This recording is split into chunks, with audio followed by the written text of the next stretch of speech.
Ya, jadi Bapak Ibu, Ustadz Mun'aim ini selain aktif di kajian-kajian, di pengajian, beliau juga aktif di kepenulisan ya. Beliau aktif di kepenulisan, bagus juga karya-karya beliau.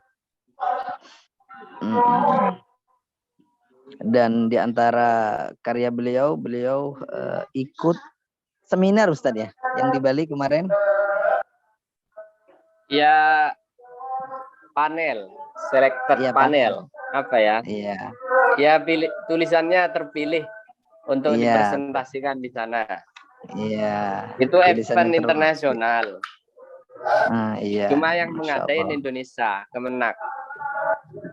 Kemenak ya. Dan tulisannya itu bukan tulisan bahasa Indo, tapi bahasa Arab ya. Insya Allah, tabarakallah. Ini kita sudah masuk 18.30, kita mulai ya Ustadz, Bapak Ibu sekalian. Ya. Assalamualaikum warahmatullahi wabarakatuh. Waalaikumsalam.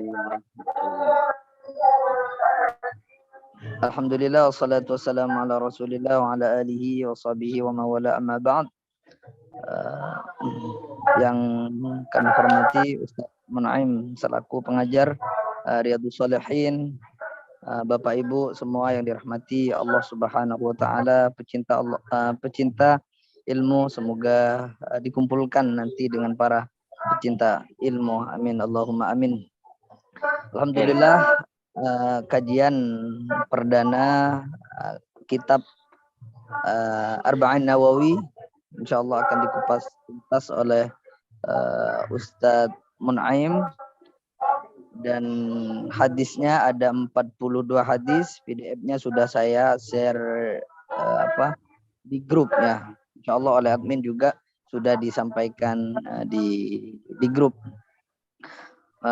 Bapak Ibu, sesuai dengan yang edaran kemarin bahwa kajian ini kami tidak menginginkan ada tekanan ya, jadi dibawa enjoy aja. Kami memaklumi kesibukan Bapak Ibu, mungkin ada yang sambil nyupir, nyuci piring, ada yang sambil menyiapkan makanan, tidak masalah. Namun tentunya kalau misalnya memungkinkan mencatat sambil melihat PDF yang di-share itu lebih baik. Lagi-lagi itu kalau memungkinkan. Kalau misalnya tidak memungkinkan, sambil dengerin tidak masalah. Insya Allah tetap dapat ilmu, dan semoga ilmu yang didapat barakah dan bermanfaat di dunia wal akhirah. Kemudian juga perlu saya sampaikan bahwa ini kelas saya harapannya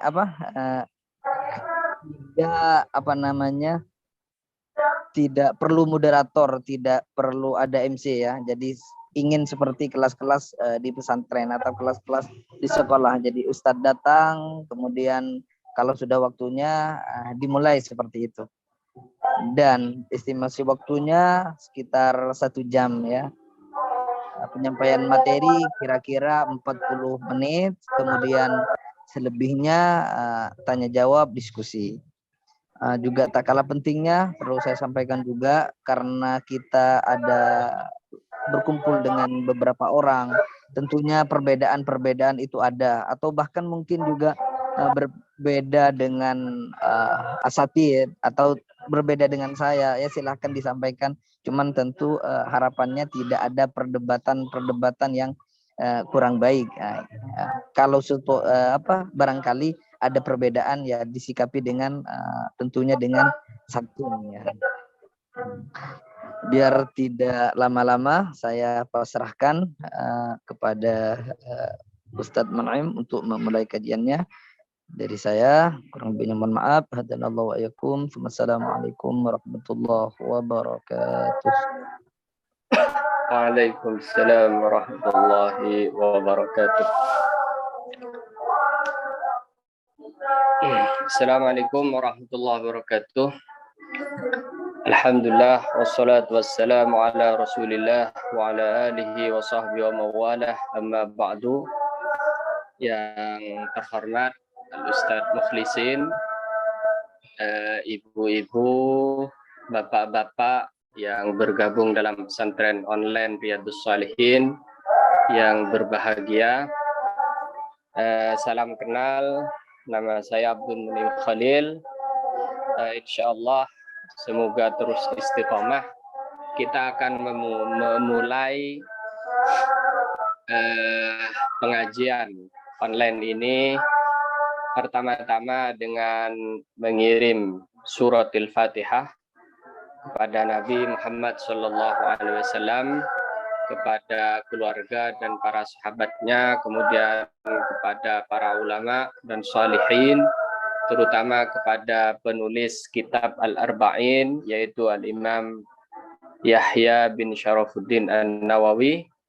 Mudah-mudahan kita mendapatkan limpahan berkahnya, sehingga rezeki yang kita dapatkan juga berkah, umur yang kita jalankan juga bermanfaat, dan yang sedang sakit disembuhkan, yang sedang ingin hajatnya dan cita-citanya tercapai segera dikabulkan. Ala hadhin niyah wa bi kulliyatin salihah wa ala manawa wa aslafuna salihun bijal Mustafa Muhammadin sallallahu alaihi wasallam. Al-Fatihah. A'udzu billahi minasyaitonir rajim. Bismillahirrahmanirrahim. Alhamdulillahirabbil alamin arrahmanir rahim maliki yaumiddin. Iyyaka na'budu wa iyyaka nasta'in. Ihdinas siratal mustaqim. Siratal ladzina an'amta 'alaihim ghairil maghdubi 'alaihim waladdallin. Baik, sebelum kita memulai mengaji Al-Arba'in An-Nawawiyah, kita hendaknya mengenal profil penulisnya, yaitu Al-Imam An-Nawawi. Dalam hal ini saya akan mencoba dan sudah menuliskan tadi sekilas PowerPoint supaya memudahkan pemahaman tentang Al-Imam An-Nawawi dan karya pentingnya, yaitu Al-Arba'in An-Nawawiyah. Mohon kepada Ustadz Mukhlisin agar menampilkan di layar PowerPoint yang telah saya kirim jika memungkinkan, atau kalau saya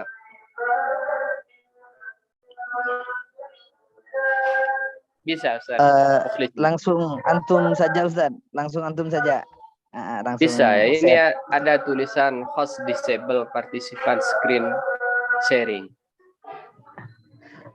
Minta tolong admin.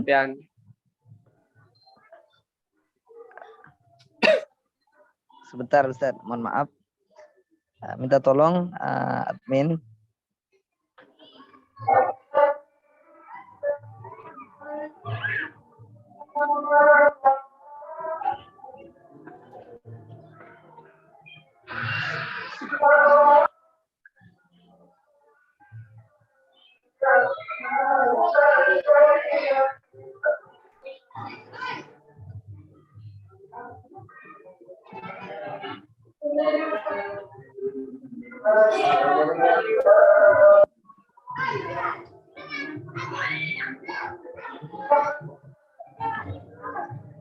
Baik, kita ibarat kata orang Melayu, tak kenal maka tak sayang. Maka saya berusaha di sini pertama-tama kita berkenalan dengan penulis kitab Al-Arba'in An-Nawawiyah. Imam Nawawi, maaf ini masih adzan, mungkin berhenti sejenak ya.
Baik, kita lanjutkan bahwa Al-Imam An-Nawawi itu memiliki nama asli Abu Zakaria Yahya bin Syaraf An-Nawawi.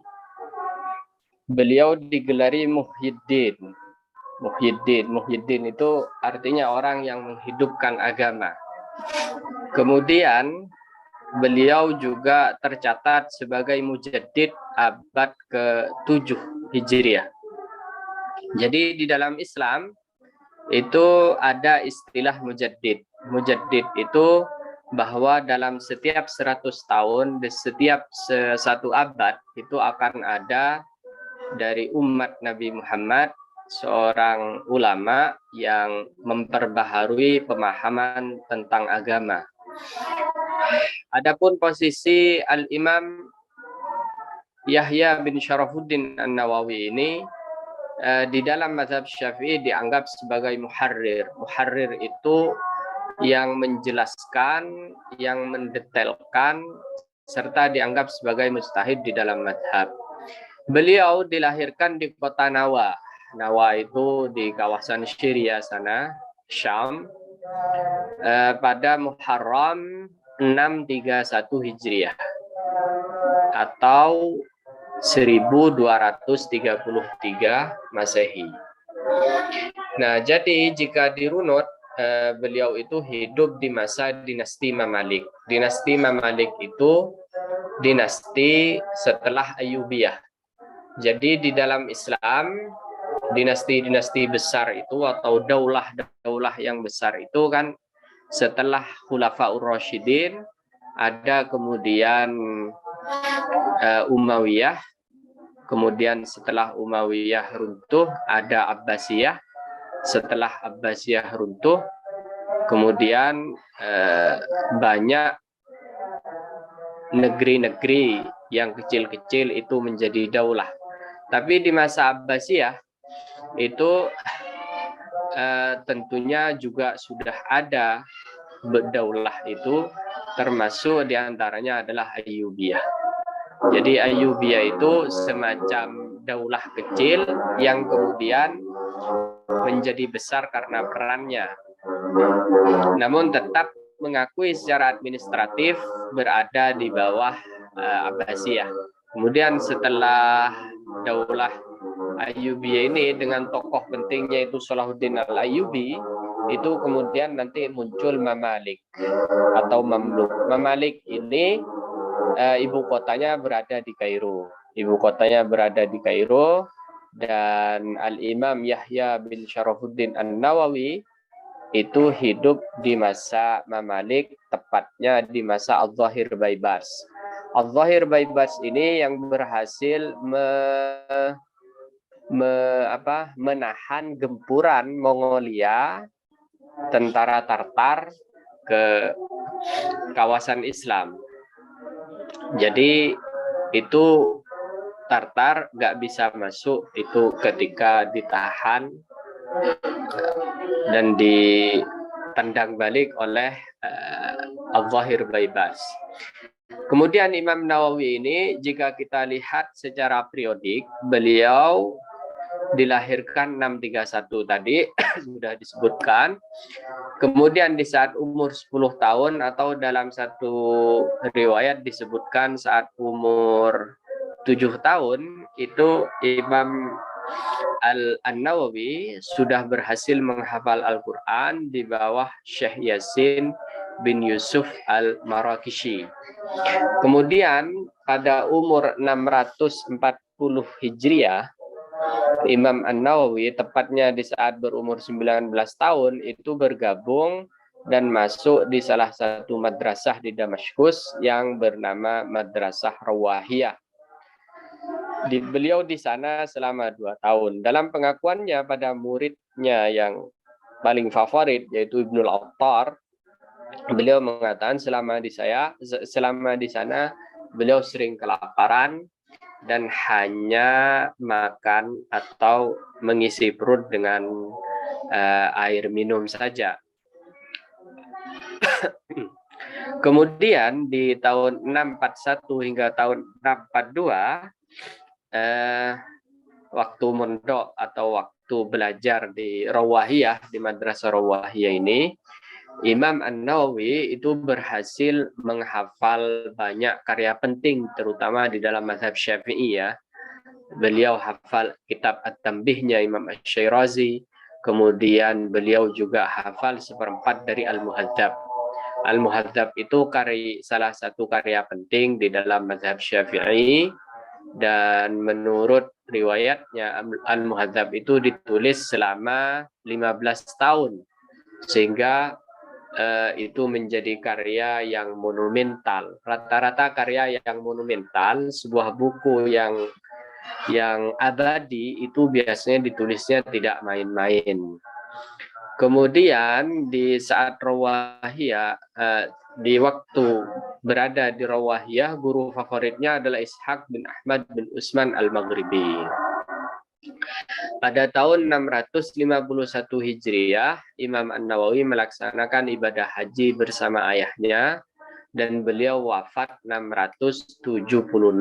Jadi kalau kita lihat, umur Imam An-Nawawi ini sangat pendek ya, bisa dibilang pendek, yaitu 45 tahun. 45 tahun. Tapi di waktu yang pendek itu Imam Nawawi berhasil menorehkan namanya hingga kita kenal sampai hari ini. Kemudian bagaimana keberhasilan Imam Nawawi di dalam belajarnya itu tentu harus kita tiru. Di antaranya beliau mengatakan, saya memberi catatan kaki pada setiap redaksi yang belum dipahami. Nah, dalam sehari Imam Nawawi itu belajar 12 fan ilmu, 12 disiplin ilmu. Belajar kitab Al-Wasit karyanya Al-Imam Ar-Rafi'i, kemudian Al-Muhadzab, Al-Muhadzabnya Imam Asy-Syirazi tadi, Sahih Bukhari, Sahih Muslim, Al-Luma Ibnul Jinni, ilmu mantik, sastra Arab, fonologi, kemudian usul fiqh dan ilmu rijal. Ilmu rijal itu ilmu tentang tokoh-tokoh hadis, dan ilmu usuluddin atau ilmu tauhid. Itu jadi dalam sehari semalam Imam An-Nawawi muda itu mempelajari disiplin-disiplin ilmu Islam secara sangat banyak ya, kalau dibilang 12 disiplin ilmu. Nah, kemudian kita lihat di sini grafik dari Al-Imam An-Nawawi. Imam Nawawi ini kesehariannya itu dihabiskan untuk sholat, puasa, megang tasbih, Al-Quran, dan menulis karya-karya pentingnya. Artinya tidak jauh dari pulpen, dari tinta dan kertas. Kemudian dalam pengakuannya beliau hanya makan sekali dalam 24 jam, yaitu setelah sholat Isya, dan itu disaksikan langsung oleh muridnya Ibnul Attar yang menulis profil gurunya ini. Kemudian yang mengagetkan atau mungkin agak unik dari tokoh yang satu ini, bahwa Imam An-Nawawi ini menjomblo hingga akhir hayatnya, tidak menikah. Dan pernah ditanya, kenapa tidak menikah ya Imam? Beliau menjawab, karena saya menikahi ilmu, dan anak-anak saya itu adalah karya-karya saya yang abadi hingga saat ini. Dan karya yang abadi itu kemudian menjadi jariyah, sebagaimana waladun soleh kata Nabi, menjadi amal yang terus mengalir. Jadi Nabi kan menyebutkan amalnya anak Adam itu terputus kecuali 3 hal, waladun saleh yad'u lahu aw ilmun yuntafa'u bih. Jadi dalam karya yang baik, karya yang mengajak orang kepada kebaikan, itu menjadi jariyah, menjadi amal yang terus mengalir bagi orang tersebut. Kemudian ada satu karya penting yang menurut Syekh Yusri Al-Hasani di Mesir, dari Imam Nawawi ini ada satu karya penting yang kemudian menjadi nama dari pesantren online kita, yaitu Riyadhus Shalihin. Riyadhus Shalihin ini versi menurut keterangan dari Syekh Yusri itu dulu menduduki buku wajib nomor 2 setelah Al-Quran. Jadi dulu di musalla, di masjid-masjid kaum muslimin atau di rumah-rumah kaum muslimin itu selain ada kitab ada Al-Quran, tapi juga ada kitab Riyadhus Shalihin. Riyadhus Shalihin itu adalah kumpulan hadis yang sedang, tidak begitu tipis, tapi juga tidak begitu tebal. Nah, itu menjadi karya nomor 2 setelah Al-Quran dalam penyebarannya ya. Dalam penyebarannya dan masifnya karya ini di tengah-tengah kaum muslimin. Kemudian jika kita merunut siapa guru-guru Al-Imam An-Nawawi, ini sudah disebutkan banyak, nanti saya share lagi minta Ustadz Mukhlisin agar nge-share di grup PPT ini nanti atau PowerPoint ini nanti biar di-share sehingga Bapak Ibu bisa membaca guru-guru Imam Nawawi. Ini yang dimaksud kemarin di pembukaan tentang pentingnya sanad keilmuan. Karena as-sanad minad din katanya. Sanad itu termasuk dari agama. Kita harus mengambil fanduru amman ta'khuduna dinakum. Jadi kata Imam Malik, maka lihatlah kepada siapa kamu mengambil agamamu. Artinya ilmu agama ini memang harus bersanad. Berbeda dengan ilmu yang lainnya. Bahkan ilmu yang lainnya pun sebenarnya bersanad. Karena tidak ada ilmu yang tidak dipelajari dari orang lain. Hampir seperti itu. Minimal dasar-dasarnya biasanya dipelajari dari orang lain. Nah, kemudian murid-murid Imam An-Nawawi yang paling masyhur itu ada Ibnul Jama'ah, ada An-Naqib, ada yang tadi saya sebutkan Ibnul Attar dan lain-lain.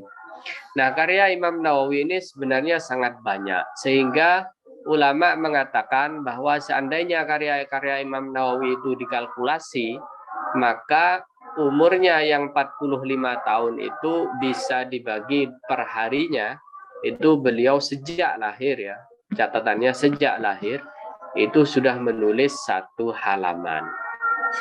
Berarti saking banyaknya karya Imam An-Nawawi, ada Ar-Rawdah yang tebalnya 4 jilid, ada Al-Majmu' Syarah Muhaddab, ada Sahih Muslim, Syarah Sahih Muslim, ada Al-Minhaj, ada Riyadhus Shalihin, ada Al-Idah, dan masih banyak lagi. Kemudian kita akan berkenalan dengan kitab yang akan kita kaji, yaitu kitab Al-Arba'in An-Nawawiyah. Seperti tadi sudah disebutkan oleh oleh Ustadz Mukhlisin bahwa Al-Arba'in ini terdiri dari 42 hadis. Sehingga disebut Arba'in. Arba'in itu dalam bahasa Arab Arba'un, 40 maknanya. 40 hadis. Nah, sebenarnya tidak hanya Imam Nawawi yang menulis 40 hadis. Banyak sekali ulama menulis kumpulan hadis Arba'in, tapi kalah populer dengan karya Imam An-Nawawi ini. Ini berangkat dari keikhlasan penulisnya, juga kualitas pilihan-pilihan pada hadis Al-Arba'in Nawawi. Karena di dalam Al-Arba'in Nawawi itu memuat hampir semua elemen penting di dalam agama Islam, dari mulai akidah, nanti syariat, akhlak, dan sebagainya. Dan itu didasarkan kepada hadis-hadis yang menjelaskan tentang keutamaan menghafal atau menjaga atau mengamalkan 40 hadis. Ada hadis dari Nabi, man hafizah an ummati arba'una hadisan ba'athahullahu fi yaumal qiyamah ma'a zumratil fuqaha wal ulama, katanya. Barang siapa yang menghafal, menjaga 40 hadis tentang agamanya, maka akan dibangkitkan bersama para ulama dan para fuqaha. Kemudian juga riwayat lain menyebutkan saya akan memberi syafaat di hari kiamat, dan ada riwayat lain menyebutkan bisa masuk surga dari pintu manapun yang dia pilih. Itu berapa keistimewaan menghafal, mengamalkan, atau menjaga 40 hadis Nabi. Jadi hafal 40 hadis itu jaminan-jaminan atau janji-janji Nabi yang akan ditepati. Bagi yang sibuk ya setidaknya mengamalkan mengaplikasikan apa yang ada di dalam hadis arba'in. Nah, selanjutnya biar hari ini berkah, kita akan masuk ke pembacaan hadisnya langsung ya, supaya berkah meskipun pertemuan pertama, karena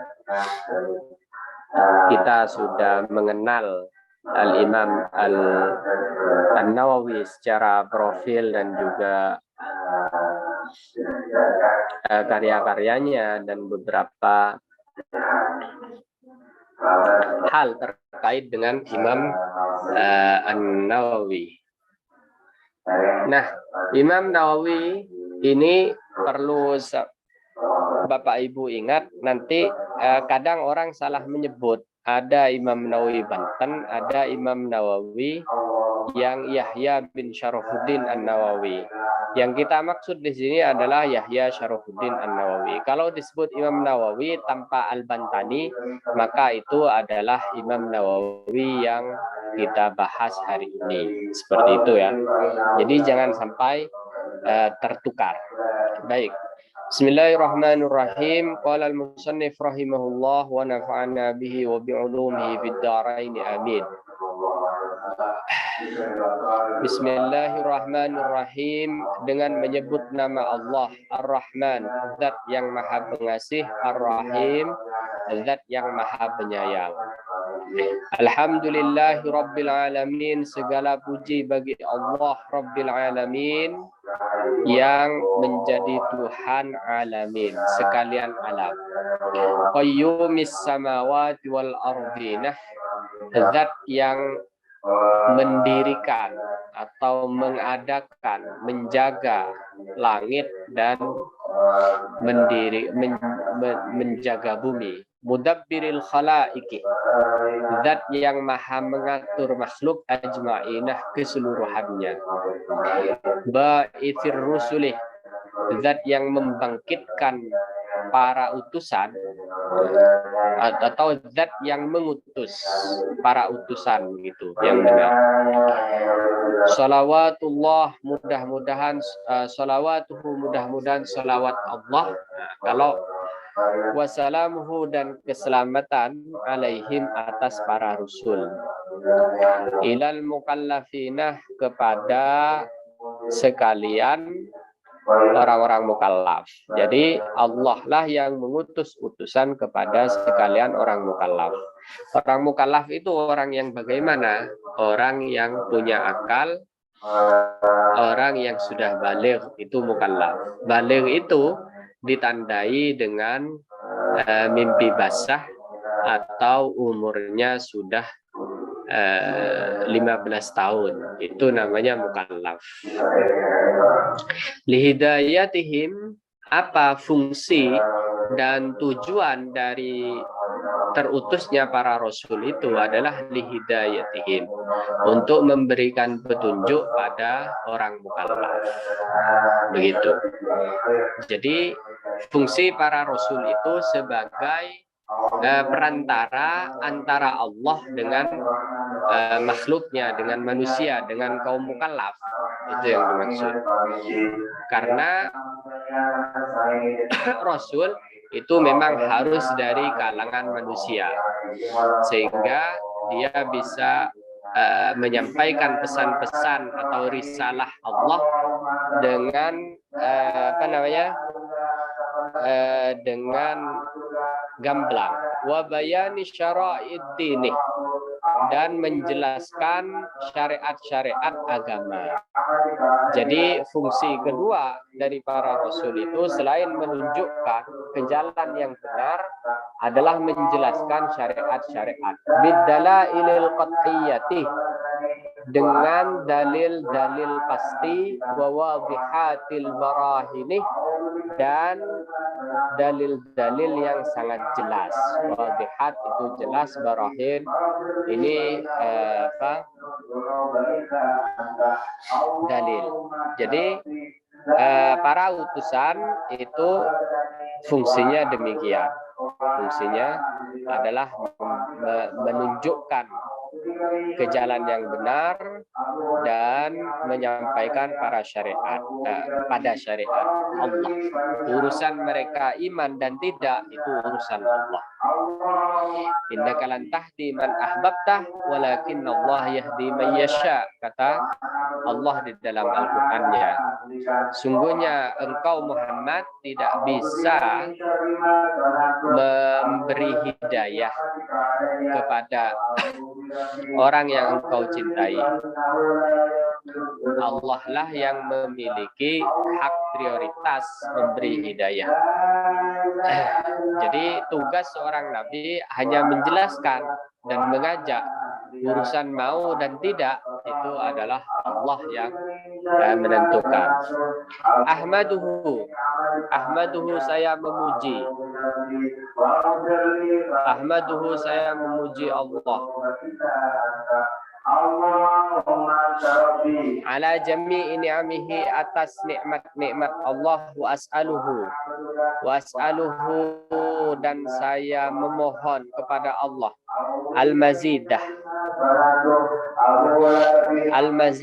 tambahan min fadlihi dari anugerah Allah, wa karamihi dan kemurahan Allah atau kemuliaan kedermawanan Allah. Wa asyhadu an la ilaha illallah wahdahu, dan saya bersaksi bahwa tiada Tuhan selain Allah wahdahu, maha esa Allah, la syarikalah, tidak ada sekutu baginya. Al-wahidul qahharu, zat yang maha esa, al-qahharu yang maha perkasa, al-karimuh yang maha mulia, al-ghaffaruh yang maha mengampuni. Wa asyhadu anna Muhammadan, dan sungguhnya dan saya bersaksi bahwa sungguhnya Nabi Muhammad adalah abduhu wa rasuluh, hambanya dan utusannya, wa habibuhu wa khaliluh, kekasihnya dan kekasihnya. Jadi di sini ada Habib, ada Khalil. Ustadz, assalamualaikum. Suaranya beradu. Oh ya. Gimana ya? Ya, ini sepertinya suara di masjid ya, Ustaz. Masjid terdekat. Iya, ini saya di masjid sedang ada acara, tapi di minggu depan tidak ada. Tapi sebentar ini, Ustaz. Sudah sebentar ya, selesai. Ya, nggak apa-apa, Ustaz. Gimana? Ya, mohon maaf ya, Bapak Ibu. Ya, itu Ustaz, disampaikan sedikit lagi karena memang nanti kita biar diskusi gitu ya. Nah. Apa mau ditunggu ini dulu? Kemudian Ya, dilanjut. mungkin itu lebih baik, Ustaz. Soalnya baik. Memang ini kayak balap-balapan ya.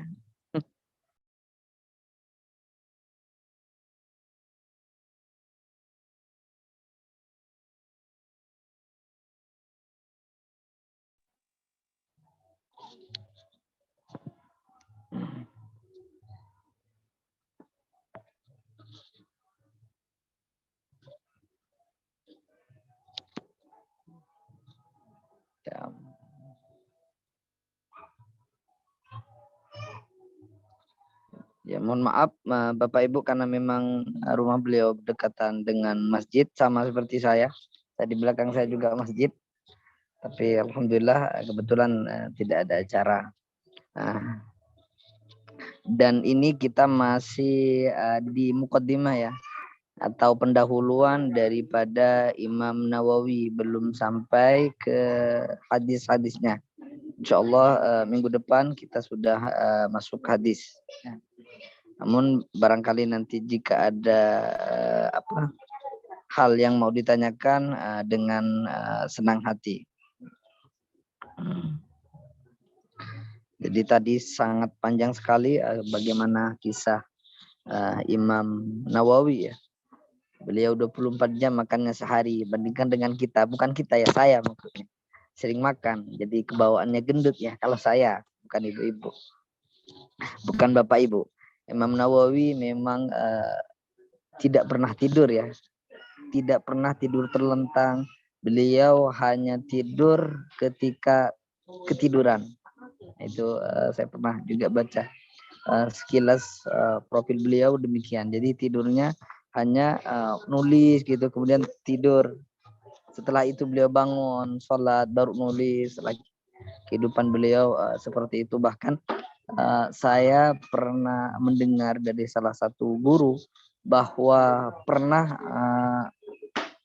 karyanya Imam Nawawi itu ketika malam Lailatul Qadar itu bersinar. Ya mungkin saking keramatnya beliau. Itu Imam Nawawi, semoga kita semua mendapatkan keberkahan dan bisa berkumpul ya dengan Imam Nawawi surganya Allah Subhanahu wa taala. Ya, sambil mengisi dan menunggu Ustadz Mun'aim di sana selesai, barangkali Bapak Ibu ada yang mau disampaikan ya. Oh ya Ustadz, tadi ada yang Japri ya. Katanya kameranya terlalu ke bawah sehingga antum kelihatannya begini, kurang tampak ya. Nah, kalau gini kan kelihatannya tampak. Nah, ya. Maksudnya biar Bapak Ibu bisa mengenal Ustadz lebih jauh lagi. Kalau kayak gini kayaknya takutnya ketemu di jalan nanti nggak kenal.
Ya Bapak Ibu, ada yang ingin disampaikan? Biasanya ini ibu-ibu ada sebagian besar kayaknya kenal dengan saya.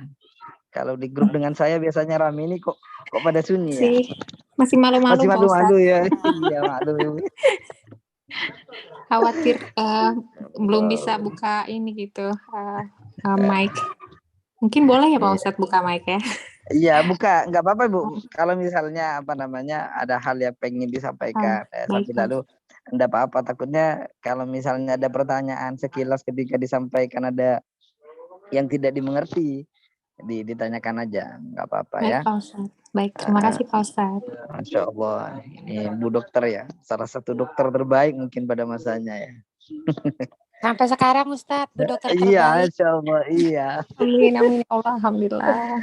Masya Allah, dokter kandungan ya. Jadi kalau ibu-ibu yang baik yang di Jepang atau luar Jepang ada keluhan masalah kandungan, silahkan hubungi beliau. Dokter kandungan Bu ya, bukan anak ya. Kandungan Pak Ustadz, mungkin untuk bapak-bapak juga bisa menghubungi saya bila istrinya sedang hamil. Iya juga, lupa Ibu. Bapak-bapaknya nggak disapa ya, soalnya nggak ada bapak hamil ya. Izin Ustaz. Iya, silakan. Dengan Mas siapa ini ini? terkait teknis saja, Ustaz. Iya. Apa nanti itu ini kan apa nanti kita bisa lihat balik, Ustaz? Oh, maksudnya mau ditonton kembali, gitu. Ustaz, ini Mas Mahmud ya, Mas Mahmud. Mungkin Oke, leres, siap. Ustaz. Ya. Ya, Mas Mahmud nanti akan di-share di YouTube insya Allah dan setiap akhir kajian nanti kalau misalnya ada videonya saya share di grup ya, di grup Riyadhus Shalihin. Di grup WA itu. CV beliau sekilas tentang Ustadz Munaim itu sudah saya share dan tadi juga PowerPoint juga sudah saya share. Jadi Bapak Ibu bisa lihat kembali. Apa di YouTube juga bisa Pak Ustadz? Ya, insya Allah di YouTube ada Ibu, nanti mungkin adminnya Terima ya kasih, yang Ustadz. download ya. Soalnya saya nggak pernah jadi host ini, takutnya nggak tahu downloadnya nanti. Maklum Ibu ya, agak kudet sedikit.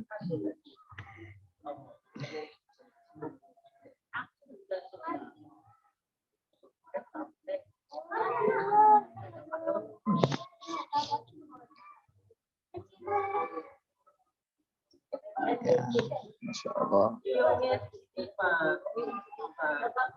Ustadz Munaim, mohon maaf Ustadz, belum selesai Ustadz. Ini kegiatan di masjid ya, karena kegiatan masyarakat. Mungkin sepertinya nggak apa-apa Pak Ustadz dilanjutkan karena Iya, mungkin karena tadi waktunya agak balapan ya. terbatas. Tapi Iya, nggak kalau apa-apa ini sih nggak sedikit. apa-apa. Jadi saya berasa Iya, kayak biar di Indonesia Pak Ustadz. Berasa ya biar pulang gak kalah Indonesia. salah sama Valentino Rossi Bu ya. Sedikit-dikit perlulah ada balapan gitu. Ustadz Munaim ya, silakan gak apa-apa Ustadz dimulai ya. Kalau ada yang ditanyakan silakan Ibu karena sebenarnya sudah masuk sesi tanya jawab sih. Dari yang dipelajari, kalau tidak ada biar waktunya terisi biar dia lanjut. Gimana? Ada Bapak Ibu? Masih malu-malu nih kayaknya Bapak Ibu nih. Bu Materi Seki. aja selesai dulu kali ya Ustadz ya. Oke, siap. Ya, silakan Ustadz Munaim.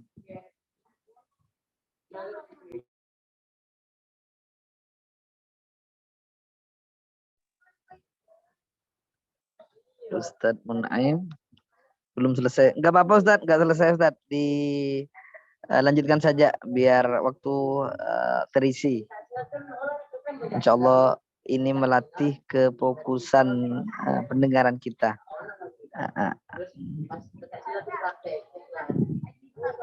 Ustadz Munaim, beliau belum selesai, sebentar lagi ya. Maaf. Enggak apa-apa Ustadz.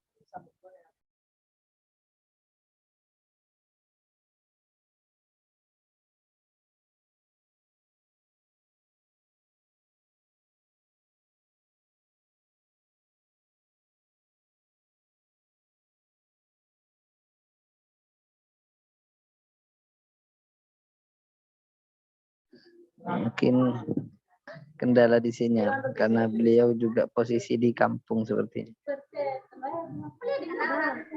Ayah ini sudah gabung. Ahlan Ustaz. Ya nggak apa-apa Ustaz, dilanjut ya 15 menit lagi karena ibu-ibu ini. Nggak apa-apa. Ya mudah-mudahan minggu depan nggak begini. Iya, insya Allah nggak. Insya Allah. Ya, mohon dimaklumi Bapak Ibu karena ini kegiatan masyarakat.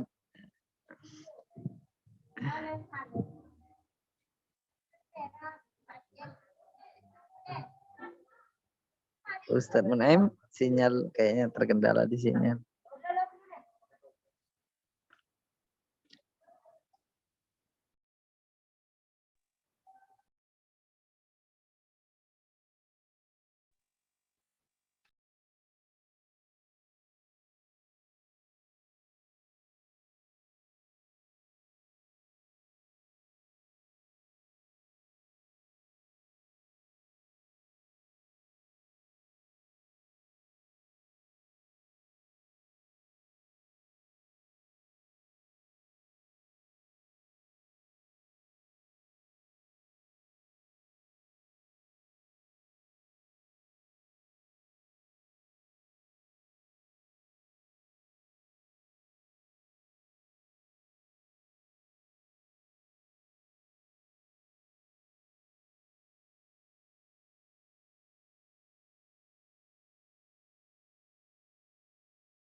Ustaz Munaim, silakan Ustaz, dimulai Ustaz.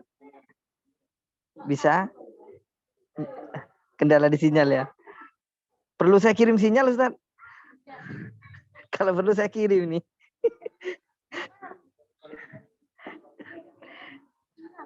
Mic-nya belum dinyalain Ustaz.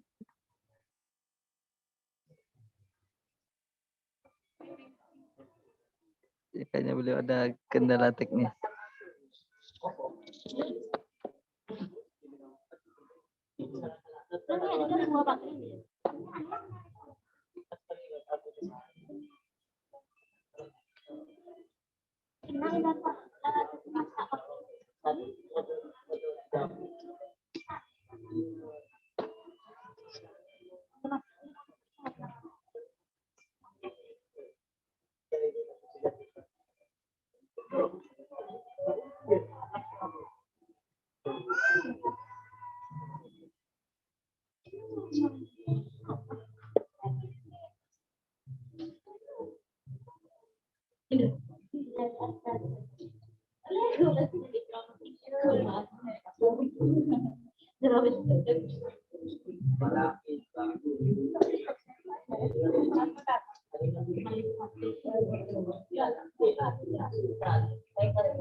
Ustadz coba kalau begitu keluar dulu. Mohon maaf bukan musir ya Ustadz ya. Kalau misalnya nggak bisa masuk, coba keluar atau masuk dari HP.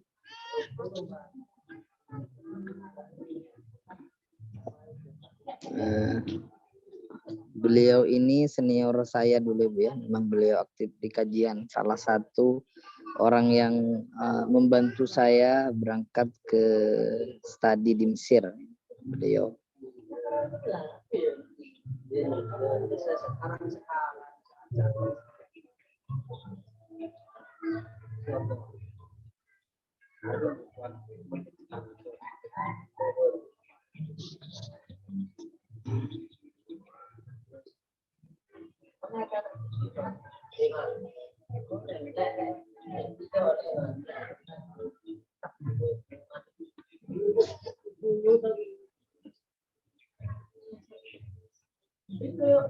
Ya, alhamdulillah banyak hadir. Ada ketua Zahra, ada ketua Raudatul Quran.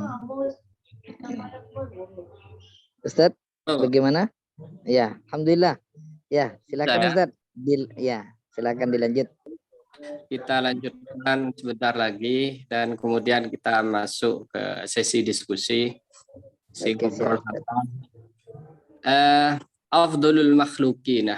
Kata musannif di sini dijelaskan afdolul makhlukin adalah paling afdalnya makhluk Allah. Jadi paling afdal. Mohon maaf Ustaz. Ini bisa nggak di-share apa? Di-share screen? Bisa memungkinkan? Kalau agak ribet nggak apa-apa Ustaz. Ini saya pakai HP.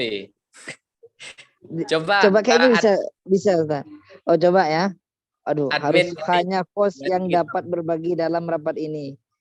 Bentar saya kirim ke hostnya saja, biar nggak bingung saya.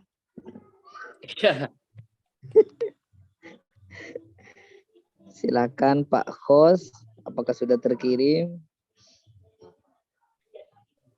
Ya sambil lalu Ustaz, dilanjut.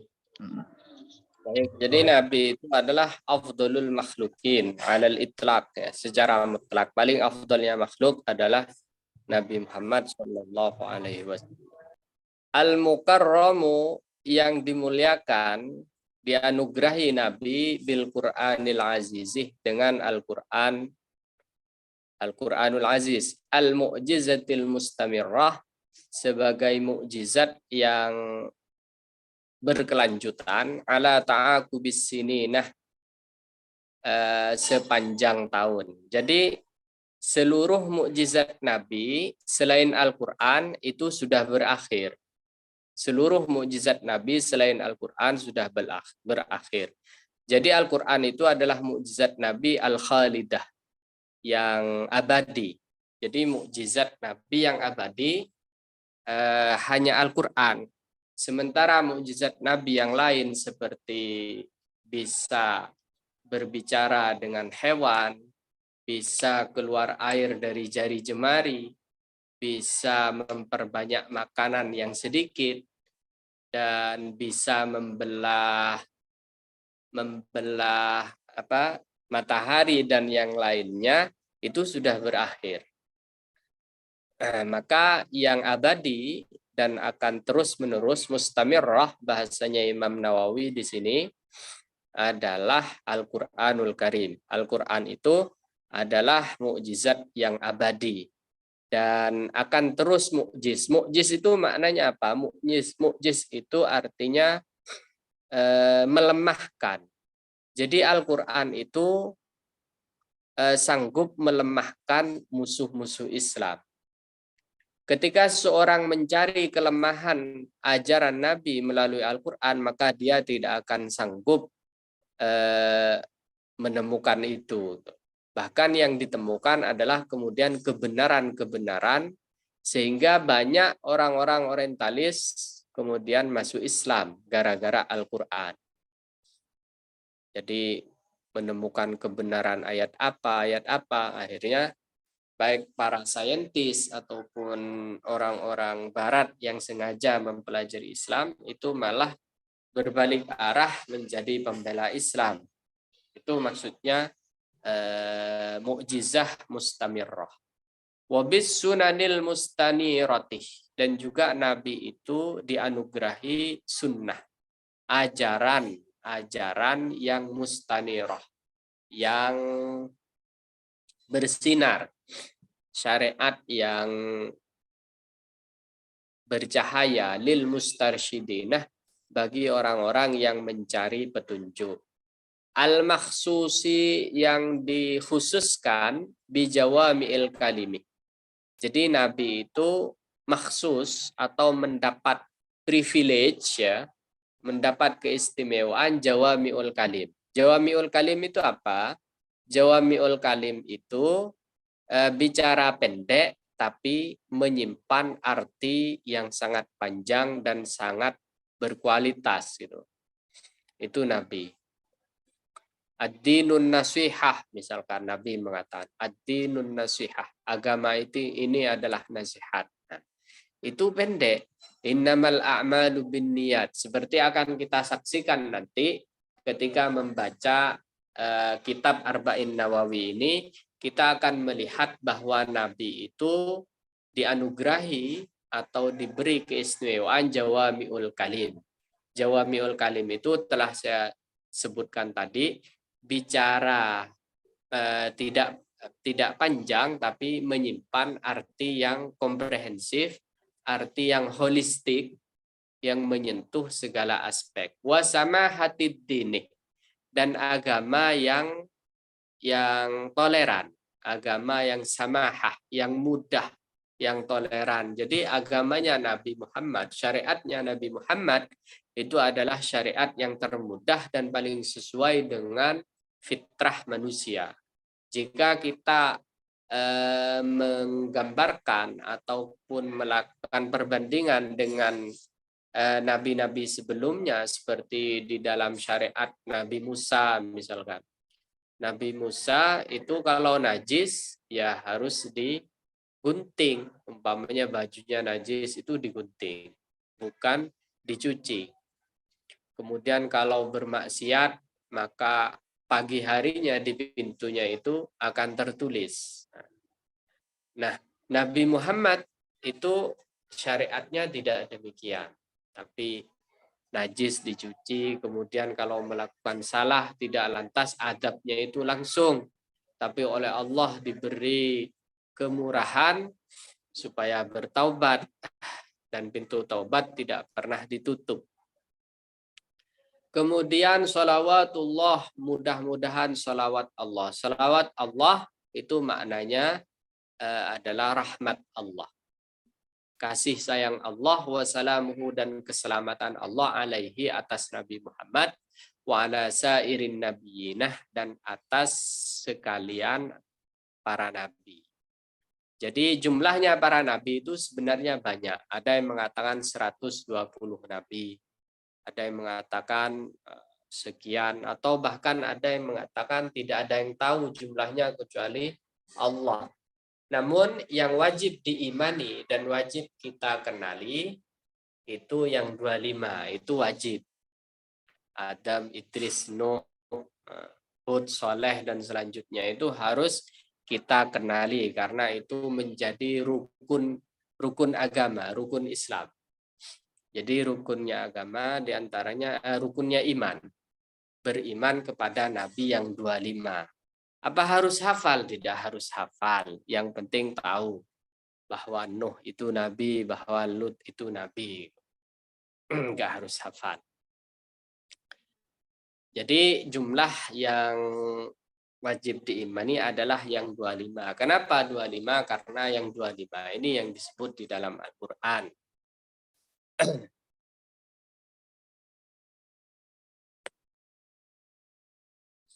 Baik, tinggal sedikit wa ali kullin, dan para keluarga Nabi wasairis shalihinah, dan sekalian orang-orang soleh.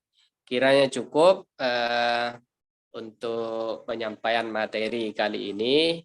Mudah-mudahan kita bisa berjumpa lagi di minggu depan untuk melanjutkan pembacaan kitab Arba'in Nawawi. Selanjutnya kita akan buka diskusi dan ngobrol santai terkait dengan apa yang kita baca di ini. Pada Ibu Bapak dipersilahkan. Ya, silahkan Bapak Ibu kalau ada yang ingin ditanyakan baik terkait materi yang disampaikan atau di luar materi ya. Tidak usah malu-malu, santai aja. Kita keluarga.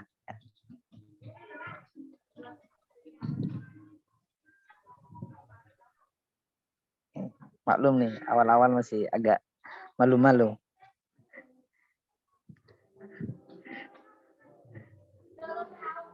Insyaallah.